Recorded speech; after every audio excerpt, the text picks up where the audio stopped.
예루살렘에 입성할 때 하나님의 어떤 의도와 목적이 있었습니다. 예수님의 생애에서 가장 중요한 일주일입니다. 무엇부터 하셔야 했을까요? 또 어디를 맨 먼저 주님은 가셔야 했겠습니까?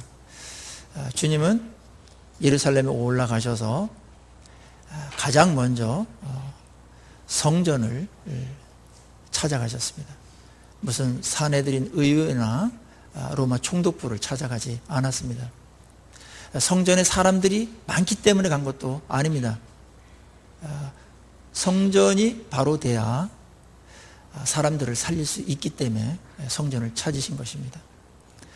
이 성전은 이스라엘 민족에게 있어서는 말씀이 부어지고 그 다음에 거기서 기도할 때 기도가 응답되어지므로 그들도 축복을 받고 그 다음에 다른 민족까지도 복을 흘려보내게 하는 그런 기능을 갖고 있는 그런 곳이 바로 성전이었습니다. 그러니까 성전은 지구의 중심입니다.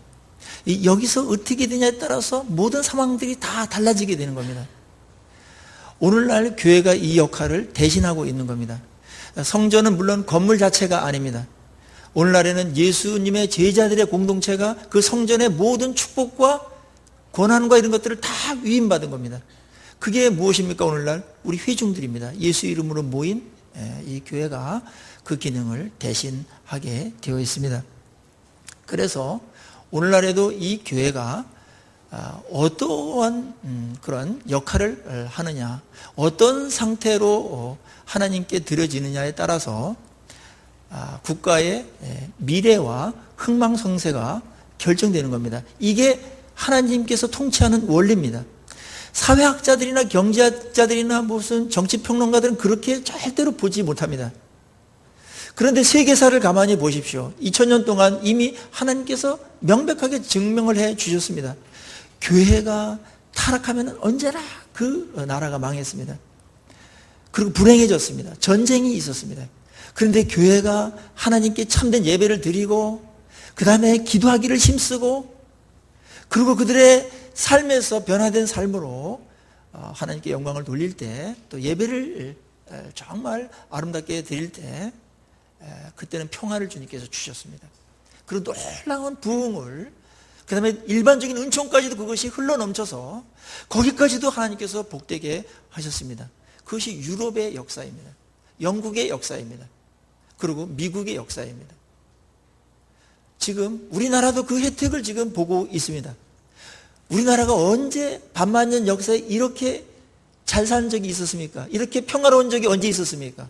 매일 내란과 외침들이 많았고 그래서 거기에 늘 시달리고 찌들렸습니다. 한 번도 배불리 먹은 적이 없었습니다. 그래서 이성계가 개혁을 하면서 내고는 슬로건이 있었습니다. 너희들에게 쌀밥을 먹게 해주겠다. 쌀밥을 먹게 해주겠다. 이제 북한이 아직도 그 슬로건을 아직도 갖고 있어요. 우리나라는 이미 다 해결돼 버렸습니다. 이 쌀밥, 이제 그게 이성계가 맨 먼저 약속한 건데, 그래서 이밥이라고 그런 거예요. 이밥. 이시조선이 주는 밥이다 이겁니다. 이 밥을 주겠다. 자원이 많다고 그 나라가 안정되어지고 부강해집니까? 그렇지 않습니다. 전혀 그렇지 않습니다. 스위스 같은 나라는 망해버려야 돼요. 자원이 뭐 산밖에 없습니다. 그러니까 좋은 하늘하고 좋은 물밖에는 없습니다. 우리나라도 뭐 자원이 그렇게 많지 않습니다. 석유 한 방울 나지 않습니다. 그리고 한국의 문화가 동남아시아를 넘어서 영국 비틀즈가 활약했던 그 거리까지 들어가서 한류가 판을 치고 있는 겁니다. 이거는 상상할 수 없는 일이 지금 벌어지고 있는 겁니다. 많은 사람들은 뭐 때가 그렇게 되겠으니까 뭐 여러 가지 요인들을 하지만 근본적인 요인은 하나님께서 한국 교회를 사랑하시고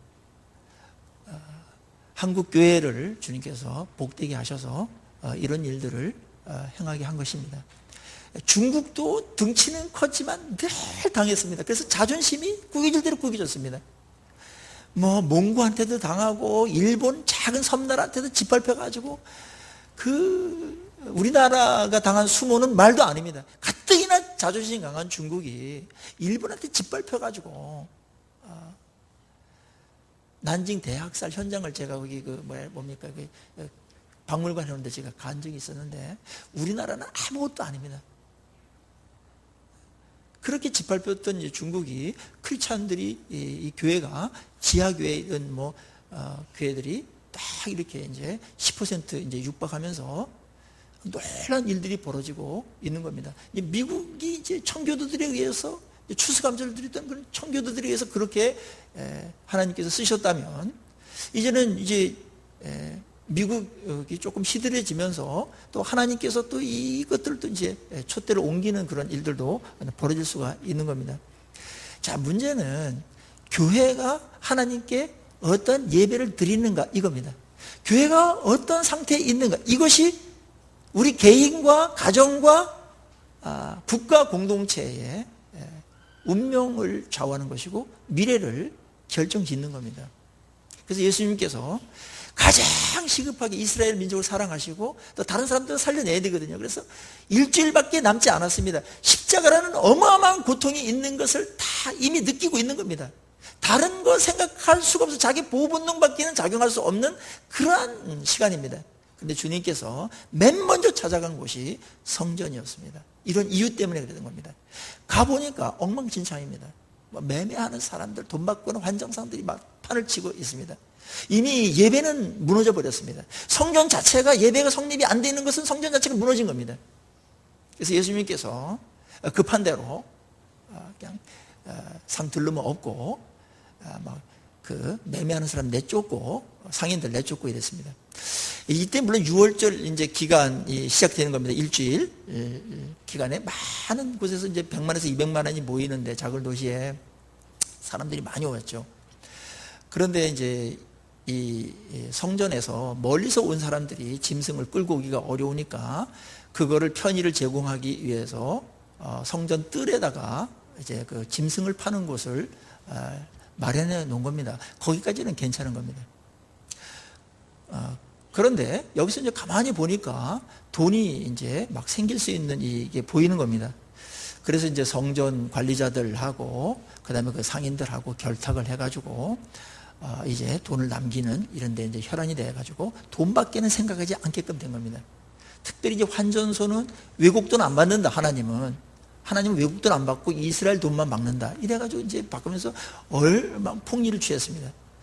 그리고 이제 짐승들은 이제 흠이 없어야 되는데 흠이 있냐 없냐 이게 제물로 바칠 수 있냐 없냐는 제사장이 판단하는 겁니다. 그런데 멀리서 끌고 왔는데 다 퇴짜를 놓는 겁니다. 멀쩡한데 가장 좋은 거 갖고 왔는데 퇴짜 놓는 겁니다. 그럼 어떻게 됩니까? 그럼 저기 가서 새 거로 사라고. 그래가지고 거기는 이제 거기서 사면은 무조건 합격시켜주는 그런 재물들을 파는 곳이 형성되어 있었습니다. 거기서 또 엄청난 마진을 남기는 겁니다. 예수님께서 이런 장난질을 치는 것을 보고서 너무나 화가 났습니다.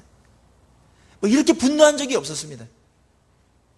그래가지고 과격한 행동을 합니다. 둘러만 엎고 막 이렇게 합니다. 엎어버려야 된다. 이런 것들은 엎어버려야 된다. 그냥 나갈래? 나가는 게 신상이 좋을 텐데 이래가지고는 안 됩니다. 상인들 잘 안 나갑니다. 또 도망가다 또 들어오고 도망가다 또 들어오고 막 이럽니다. 이 돈에 미친 사람들은 그거밖에 보이지 않습니다. 오늘날 교회가 타락하는 것도 똑같습니다. 돈 문제입니다. 돈 문제. 한국 교회가 타락하는 거 살만하면 하나님께서 막 헌금도 주시고 막 구하는데 이거 갖고서 신문에 보도가 되지 않는 게 다행입니다. 빙산의 일각이 보도되고 있고 그거는 저는 가장 큰 그 성전 파괴 행위로 보고 그것이 이제 한국 교회를 무너지게 하고 있는 겁니다. 깨어 있어야 되고 정말 이 교회가 교회로 회복되는 이 문제는 우리 자녀에 대한 미래, 우리가 살아있는 동안의 이 안전, 축복, 우리 국가의 안녕과 직결되어 있습니다. 그래서 예수님께서 이거를 굉장히 과격하게 이렇게 안 할 수가 없었던 거예요. 이렇게 안 하면 다 망해버리니까. 그리고 주님께서 한 말씀 하셨습니다. 내 집은 만민이 기도하는 집이라 일컬음을 받을 터인데 너희들이 강도의 구렬로 만들었다. 이건 이사야서 이제 7장 3절인가요? 거기 있는 56장 7절에 있는 말씀을 인용한 겁니다. 그 일이 벌어진 겁니다, 지금. 주님은 이렇게 보는 겁니다. 교회가 원래 해야 될 기능이 뭐냐? 성전의 원래 용도가 뭐냐? 기도하는 거다, 기도. 하나님을 만나는 겁니다. 그리고 하나님의 말씀이 부어지고 하나님께 우리의 것을 아뢰 뿐만 아니라 하나님의 음성을 듣고 그리고 그 통치에 들어가는 겁니다. 그때 막 은혜가 넘치고 거기에 하나님의 영광이 임하고 하나님의 막 다스림이 막 영광스러운 다스림이 임하면서 이제 은혜가 막 철철 흘러 넘쳐가서 그 예루살렘을 넘어가지고 다른 이방인 민족까지 다 복을 받아야 되는데 어느 때부터 예배는 드려지는데 참된 기도가 끊겨버렸습니다. 하나님을 만나지 못하고 다 돌아갔습니다. 이렇게 타락된 것을 주님께서는 기도를 안 하는 데서부터 시작됐다라는 것을 강력하게 시사하고 있는 겁니다. 기도 소리가 교회에서 안 날 때, 끊겨질 때, 형식적인 예배를 드리고 형식적인 기도를 하는 것으로 전락해버릴 때 하나님과 깊은 만남이 없는 겁니다. 그러면서 교회는 서서히 죽어가는 겁니다. 기도가 없이 예배 드리고 기도가 없이 신앙생활 하는 것은 생생하지 않습니다. 여러분 생생합니까? 기도 없이 생생한 예배 드립니까?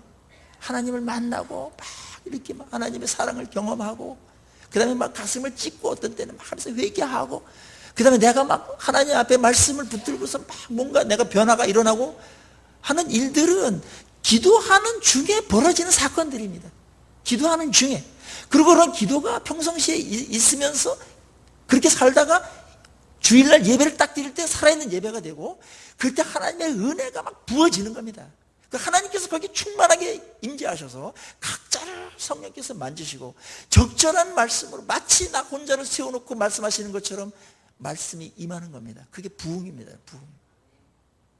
그런데 예루살렘 교회는 언제부턴가 이 일들이 중단되고 기도도 다 형식적으로 해버리는 그런 일들이 벌어진 겁니다. 여러분 교회는 기도가 끊어지면 엉뚱한 게 자리를 차지하게 되어 있습니다. 기도는 영적인 싸움을 하는 겁니다. 성결을 지키는 보루입니다. 이 기도가 양보되면 안 됩니다. 이 기도가 밀려난다든지 뭐 바쁘기 때문에 뭐 피곤하기 때문에 기도가 점점 더 이렇게 기도 시간이 줄어들고 기도 자리에 등한히 하는 것은 내가 죽어가고 있다는 증거입니다. 명백합니다. 다른 이유를 대지 마세요. 그거는 형식적인 신앙으로 지금 가고 있는 겁니다. 이들이 예배 안 드렸던 거 아닙니다, 여러분. 6월절에 막 수많은 인파들이 다 예배 드리러 온 겁니다. 제사장들은 막 그걸 준비하고 그랬던 겁니다. 그렇지만 그들의 생각은 하나님께 있지 않았습니다. 어떻게 돈을 벌까 막 그 생각만, 누워도 돈 생각 막, 양 한 마리 잡으면서 돈 생각 막, 돈으로다가 이렇게 막 마비가 된 겁니다. 거기 하나님이 그 예배를 받으실 수가 없었습니다. 예수님께서 들르면 엎은 것은 이 상태로는 하나님께 예배가 안 된다. 그거를 몸으로 보여준 겁니다. 주님이 과격하게 안 나올 수 있겠습니까? 이걸 보면서 주님은 자기가 모욕을 당한다든지 뺨을 맞다 침뱉음을 맞는다든지 오해를 받아도 다 참아냈습니다.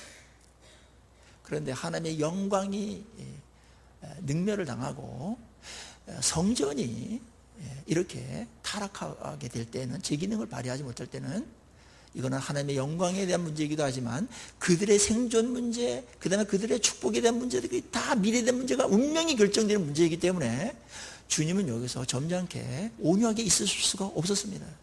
둘러면 엎었습니다.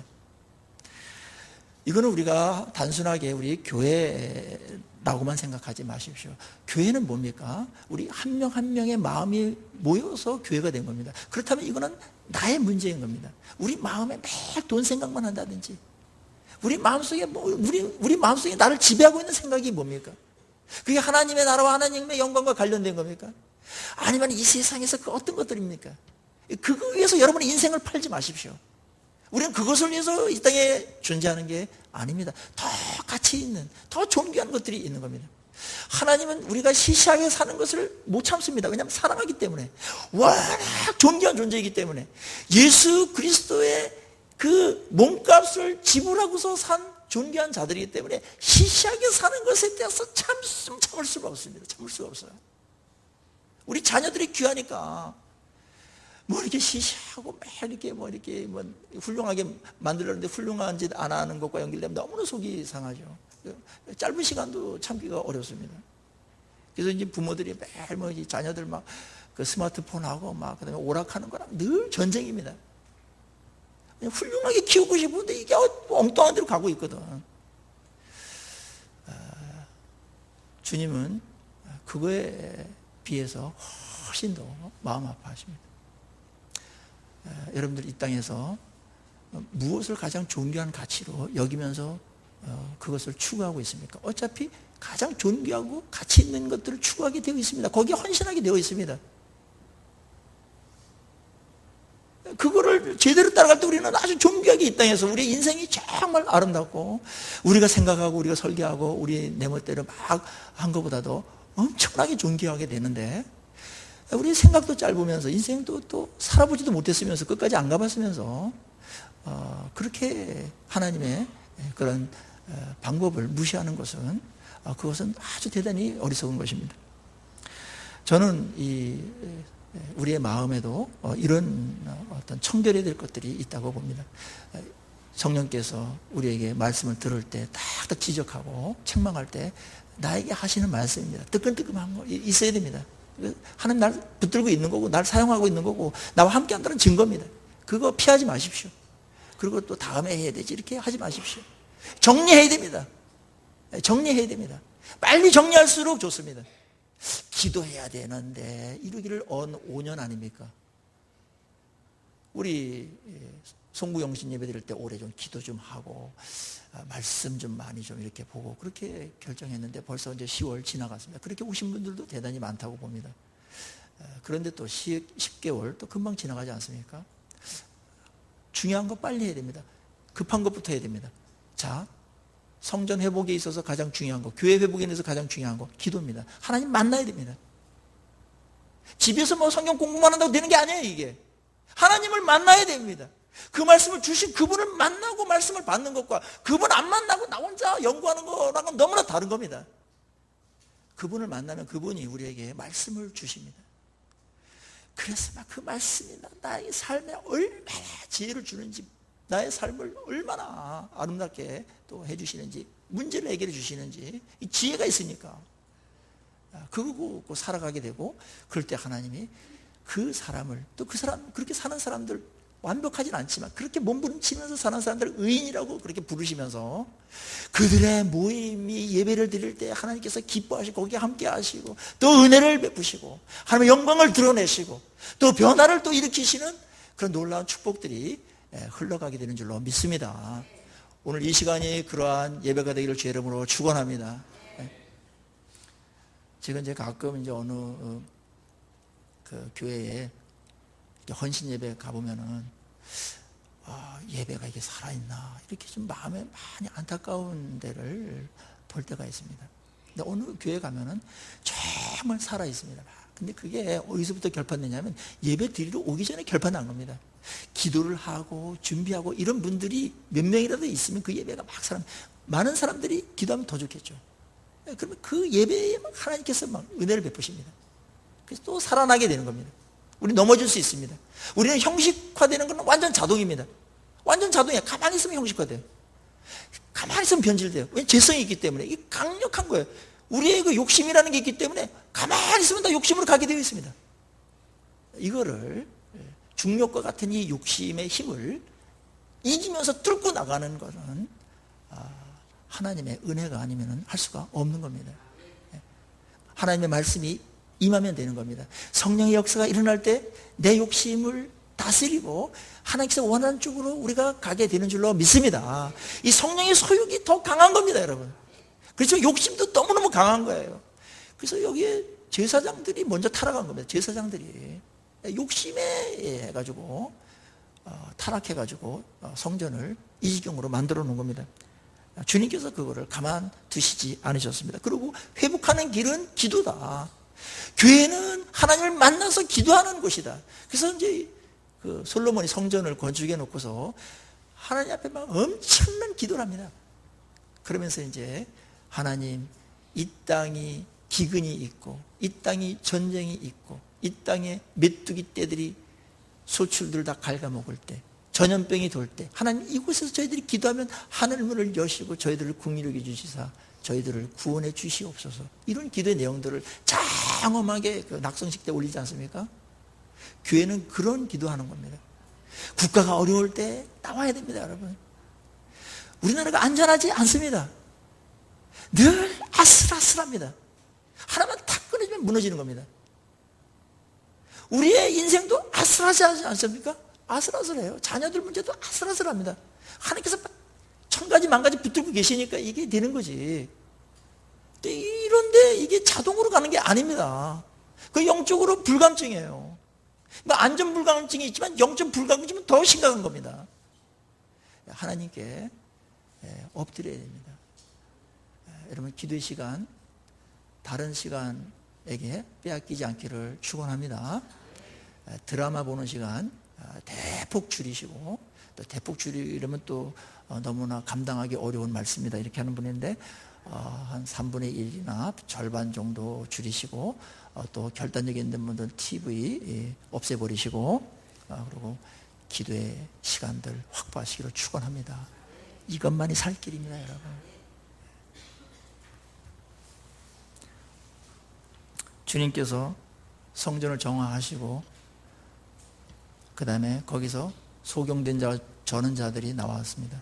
그들을 고쳐줬습니다. 소경과 저는 자들은 성전에서 배제된 사람들이었습니다. 근데 주님께서는 성전에서 그들을 고쳐주시고 은혜를 베푸시고 자비와 긍휼을 그들에게 베푸셨습니다. 교회가 깨끗해질 때 하나님의 긍휼과 자비가 임하는 겁니다.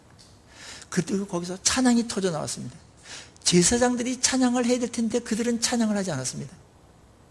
예수 그리스도가 누군지 그들이 모를 리 없습니다. 왜냐하면 46년 동안 지은 그 거대한 건물에 들어가서 이 집은 내 아버지 집이다 이렇게 말하는 자가 누구입니까, 여러분? 세례 요한도 그렇게 말할 수 없었어요. 그리고 들어가서 막 진짜 아들처럼 막 하는데 딱 보니까 아들이야. 그래서 아무도 말리지 못했습니다. 여기서 우리가 궁금증이 하나 있어요. 6월절이 되면 비상사태에 돌입하는 겁니다. 성전 관리하는 그 사복경찰들이 있고, 그 다음에 로마 군인들도 초비상상태입니다. 진돗개 하나가 발령되는 겁니다. 근데 예수님께서 막 둘러보는데 아무도 말리지 못했습니다. 이런 일이 어떻게 가능하겠습니까? 제지를 하는 사람이 없었어요. 그거에 대한 유일한 답은 그겁니다. 딱 보니까 아들이야. 성전의 주인이야. 그래서 아무도 그 권위에, 그 확실성 앞에 압도돼가지고 말릴 수가 없었습니다. 맞아. 이거는 세례 요한도 할 수 없었던 일을 하는 겁니다. 그렇다면은 이 예수 그리스도는 바로 하나님의 아들입니다. 메시아입니다. 내 아버지 집이라고 말하는 분은 아들밖에 없는 겁니다. 그런데 이들은 그 메시아를 보고서도 찬양을 하지 않았습니다. 제사장이 뭐하는 존재들입니까? 주님께 찬양을 해야죠. 주님이 나타나시면 찬양을 하고 해야 되죠. 오히려 어린이들이 찬양을 했어요. 어린이들이. 이 젊은이들이 찬양을 했습니다. 근데 저 찬양을 듣냐? 너한테 어울리냐? 이렇게 말했습니다. 그때 이제 성경을 인용하면서 어린이들의 그런 찬양을 막지 말아라. 성경에서 어린이들이 찬양할 것이야. 너희들이 안 하면 어린이들이 하고, 어린이들로 찬양하면 돌들이 한다. 돌들이. 성전은 예수 그리스도가 예수 그리스도로 대접받는 곳이어야 됩니다. 예수 그리스도를 예수 그리스도로 인정되는 곳이어야만 됩니다. 찬양이 그런 면에서 터져 나와야 됩니다. 그냥 노래가 아닙니다. 마음속 깊은 그런 경외함으로, 존경함으로 그의 장엄하심과 어미하심과 영광 때문에 찬양을 안 할 수가 없어요. 어린이들이 알았습니다. 어른들이 불렀던 그 무리들이 불렀던 그 호산나 다윗의 자손이여 했던 그 찬양을 부르고 있는 겁니다. 정작 불러야 될 사람들은 부르지 않고 아주 그 연약한 어린이들이 지금 부르고 있는 찬양을 주님은 그 성전에서 받으시고 있는 겁니다. 성가대도 없고 아무것도 없습니다. 그러면서 주님께서 이제 그 성전을 빠져나가십니다. 하루를 성 밖에서 잡니다. 이 베다니에서 가서 유하게 되는데, 이것은 6월절 특수가 되면은 예루살렘에는 숙박시설이 동일합니다. 그래서 예루살렘 바깥에서 묵었다가 다시 돌아올 수밖에 없는데, 예수님이 그래서 바깥에 나갔다가 그 다음 날 다시 성전을 향해서 가는데, 거기에 성전으로 갔던 사람들을 이렇게 표정을 보고 만나는 겁니다.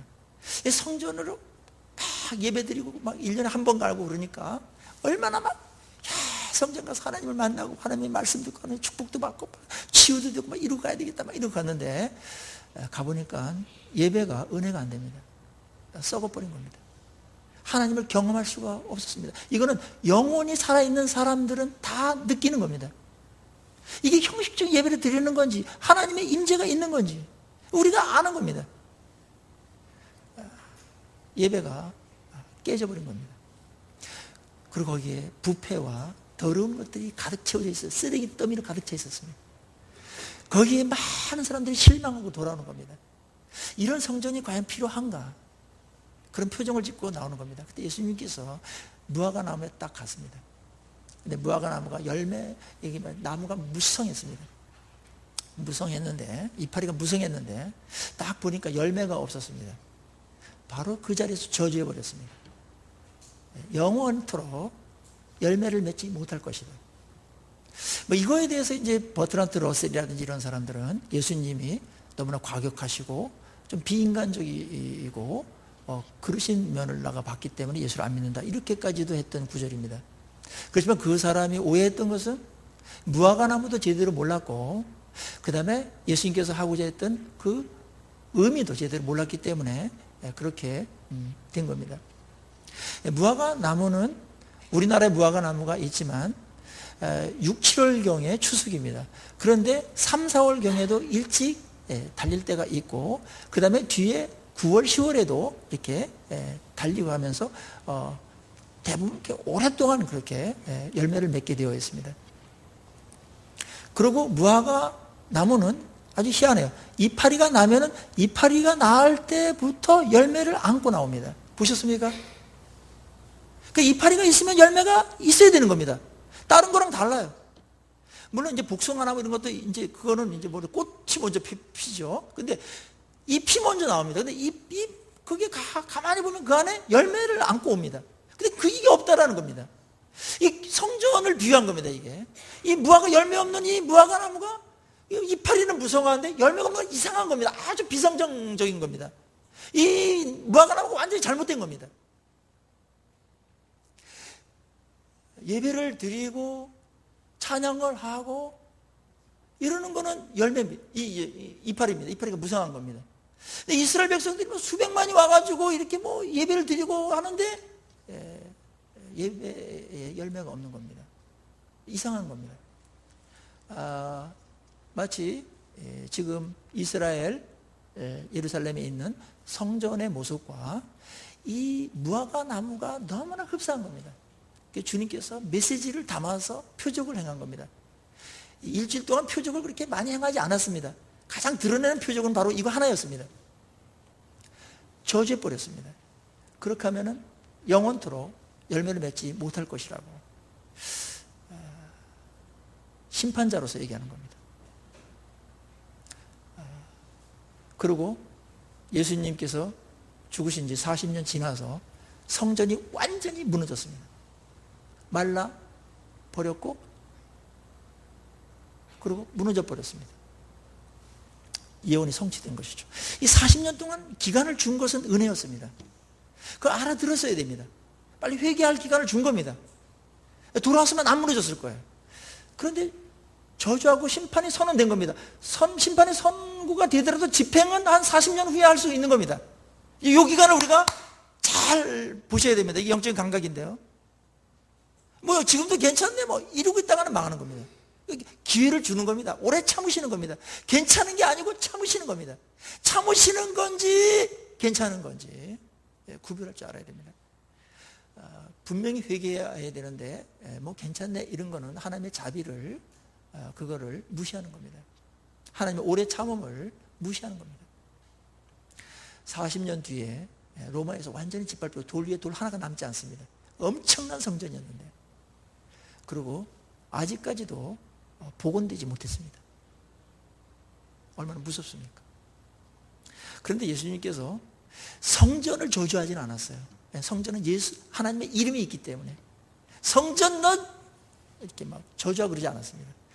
무화과 나무를 대신해 가지고 상징적으로 저주한 겁니다. 그 김익두 목사님이라고 유명한 한국의 목사님이 있죠.